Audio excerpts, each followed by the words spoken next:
warahmatullahi wabarakatuh. Perkenalkan, nama saya Samsia. Saya dari kelas A, Prodi Pendidikan Bahasa Indonesia, angkatan 2020.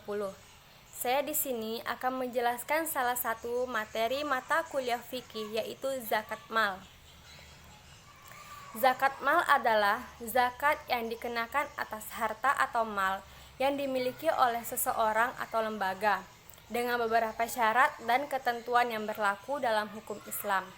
Pendapat lain mengatakan, pengertian zakat mal atau zakat harta adalah zakat yang harus dikeluarkan oleh seorang muslim ketika harta orang tersebut telah memenuhi ketentuan nisab dan telah mencapai 1 tahun.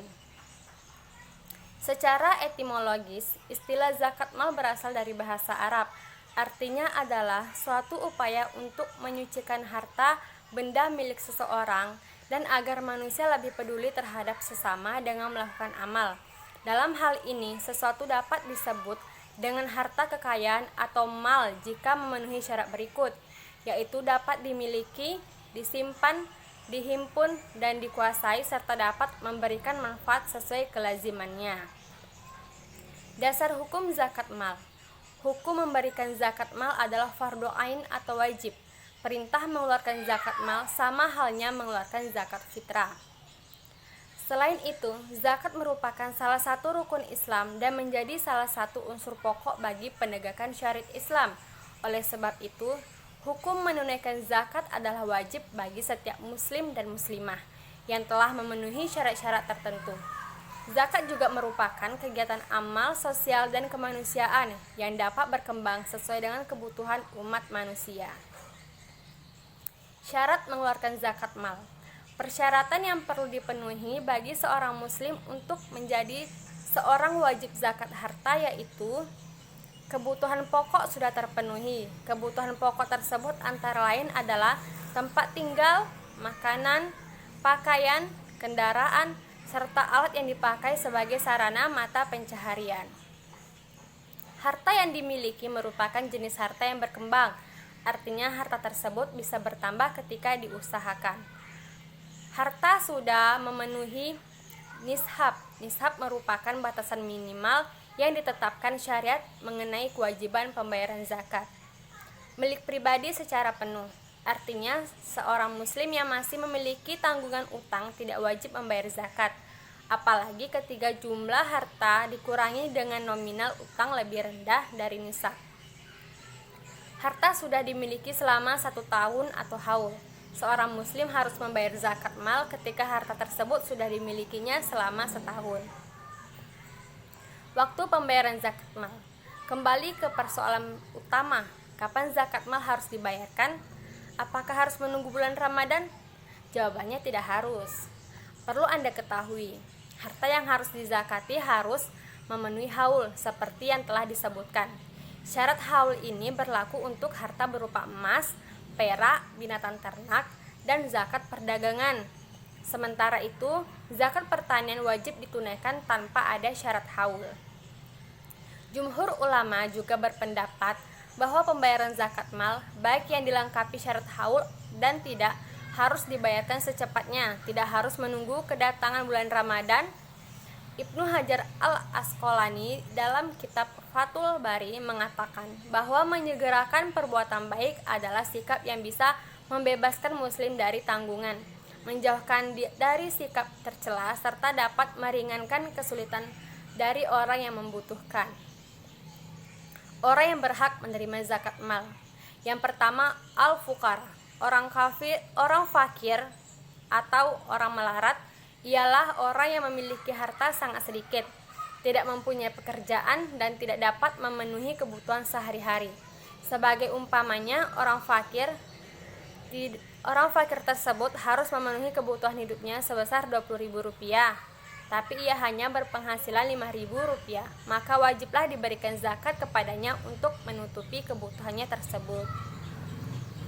Yang kedua, al-masakin. Miskin ialah keadaan yang mempunyai sedikit harta dan berpenghasilan, serta tidak dapat memenuhi kebutuhan sehari-hari. Orang miskin berbeda dengan orang fakir, ia tidak melarat. mempunyai penghasilan dan pekerjaan tetap, tapi dalam keadaan kekurangan, tidak mencukupi untuk menutupi kebutuhan dirinya dan keluarganya.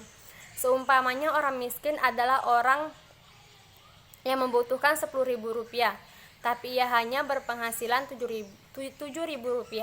Orang ini pun wajib diberi zakat sekadar menutupi kekurangan dan kebutuhannya. Yang ketiga, al-amilin. Amil atau panitia zakat adalah orang yang mempunyai tugas untuk mengurus zakat, mulai dari pengumpulan sampai kepada pembagiannya. Untuk menjadi amil zakat harus memiliki syarat tertentu, diantaranya yaitu muslim, akil dan balik, merdeka, adil atau bijaksana, mendengar, melihat, laki-laki, dan mengerti tentang hukum agama. Pekerjaan ini merupakan tugas baginya dan harus diberi imbalan yang sesuai dengan pekerjaannya, yaitu diberikan kepadanya zakat. Yang keempat, al-mu'allafah. Mu'allaf ialah orang yang hatinya masih lemah, orang yang baru masuk Islam dan belum mantap imannya, terbagi atas 3 bagian. Yang pertama, orang yang masuk Islam dan hatinya masih bimbang, maka ia harus didekati dengan cara diberikan kepadanya bantuan berupa zakat. Orang yang masuk Islam dan ia mempunyai kedudukan terhormat, maka diberikan kepadanya zakat untuk menarik yang lainnya agar masuk Islam. Selanjutnya, orang yang masuk Islam jika diberikan zakat, ia akan memerangi orang kafir atau mengambil zakat dari orang yang menolak mengeluarkan zakat. Orang selanjutnya berhak menerima zakat mal, yaitu gharim, ialah orang yang mempunyai banyak hutang. Hutang itu bukan untuk maksiat tetapi untuk kebaikan. Contohnya, orang hutang untuk berdagang kemudian bangkrut. Orang ini sepantasnya dibantu dengan diberikan zakat kepadanya. Adapun orang yang berhutang untuk memelihara persatuan umat Islam atau berhutang untuk kemaslahatan umum seperti membangun masjid atau yayasan Islam, maka dibayar hutangnya itu dengan zakat walaupun ia mampu membayarnya. Yang keenam, sabilillah. Sabilillah ialah segala usaha yang bertujuan untuk menegakkan agama Allah Subhanahu wa taala, seperti pengembangan pendidikan, kesehatan, dakwah, panti asuhan, dan masih banyak hal lainnya. Yang ketujuh, Ibnu Sabil. Ibnu Sabil adalah orang yang kehabisan bekal dalam perjalanan dan perjalanannya yang dilakukan itu bukan untuk maksiat seperti menuntut ilmu, berdakwah, silaturahmi, dan lain-lain. Keutamaan zakat mal. Dalam melaksanakan ibadah akan selalu ada kebaikan yang bisa diterima. Kebaikan tidak hanya mengenai harta, tapi kesehatan, kenyamanan, dan kenikmatan juga menjadi rezeki kebaikan yang didapatkan dari melaksanakan ibadah. Bahkan yang bisa merasakan kebaikan ini tidak hanya kamu saja, orang lain juga bisa merasakan dampak baiknya. Begitu juga dengan zakat mal. Ada beberapa keutamaan yang bisa didapatkan dari zakat mal, yaitu yang pertama, menghindari kesenjangan sosial. Yang kedua, pilar amal jamai antara yang kaya dengan para mujahid dan dai yang berjuang dalam rangka meninggikan kalimat Allah. Yang ketiga, membersihkan dan mengikis akhlak buruk. Yang keempat, alat pembersih harta dan penjagaan dari ketamakan orang jahat. Yang kelima, ungkapan rasa syukur atas nikmat Allah. Yang keenam, untuk pengembangan potensi umat. Yang ketujuh, menambah pendapatan negara untuk proyek-proyek yang berguna bagi umat. Yang kedelapan, memberantas penyakit hati.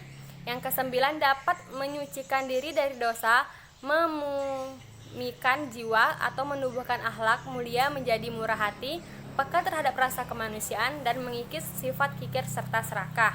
Yang kesepuluh, mewujudkan tatanan masyarakat yang sejahtera, di mana hubungan seseorang dengan yang lainnya menjadi rukun, damai, dan harmonis. Jenis-jenis zakat mal. Selain zakat fitrah, ternyata ada macam-macam zakat lainnya, yakni zakat mal atau harta. Zakat mal adalah zakat penghasilan. Selanjutnya ada beberapa jenis zakat penghasilan, yaitu zakat hasil penghasilan pertambangan, pertanian, laut, perak, dan ternak. Masing-masing jenis zakat memiliki ketentuan dan perhitungannya sendiri. Contohnya emas dan perak. Ketentuan zakat yang pertama adalah ketentuan zakat emas dan perak. Anda diwajibkan membayar zakat yang cukup nisabnya dan telah dimiliki selama setahun. Perhitungannya adalah sebesar 2,5% dari nilai emas tersebut. Sebagai contoh, jika Anda memiliki emas sebesar 100 gram, maka zakat yang wajib dibayarkan adalah harga 2,5% dari emas. Sebagai contoh, 1 gram emas berharga Rp50.000, maka besaran zakat yang harus dibayarkan yaitu adalah 100 gram dikali Rp50.000 dikali 2,5% sama dengan Rp125.000. Yang kedua, binatang ternak. Selanjutnya, zakat penghasilan yang harus Anda bayarkan adalah hasil ternak. Hewan ternak yang terkena wajib zakat adalah dengan hewan yang memberikan manfaat bagi manusia, digembalakan, mencari makan sendiri melalui gembala, telah dimiliki 1 tahun dan mencapai nisab. Masing-masing hewan ternak berbeda-beda. Sebagai contoh, sapi, jika jumlahnya mencapai 30 ekor, maka zakatnya berupa seekor anak sapi satulah. Baiklah, hanya ini yang dapat saya sampaikan, yang saya jelaskan. Jika ada kesalahan kata, mohon dimaafkan. Lebih dan kurang saya ucapkan wabillahi taufik wal hidayah. Assalamualaikum warahmatullahi wabarakatuh.